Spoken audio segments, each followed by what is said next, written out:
আর এবার ক্ষুব্ধ মুখ্যমন্ত্রী শুভেন্দু অধিকারী। কেন? নেতাদের নিরাপত্তা নিয়ে একজন সাংসদ, তাকে কেন বিশেষ নিরাপত্তা? পুলিশের বৈঠকে প্রশ্ন মুখ্যমন্ত্রী শুভেন্দু অধিকারীর।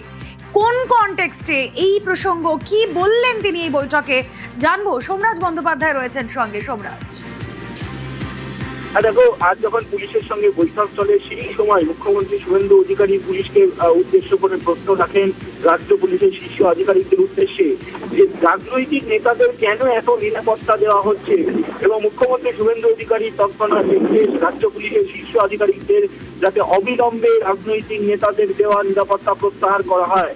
শুধু তাই নয়, নাম না করে তিনি বলেন যে একজন সাংসদকে কেন বিশেষ নিরাপত্তা দেওয়া হবে, এই প্রশ্ন তোলেন মুখ্যমন্ত্রী শুভেন্দু অধিকারী, এবং তারপর রাজ্য পুলিশের দায়িত্বপ্রাপ্ত আধিকারিকদের নির্দেশ দেন যে রাজনৈতিক নেতাদের যে নিরাপত্তা দেওয়া হয়েছে সেই নিরাপত্তা অবিলম্বে প্রত্যাহার করতে হবে।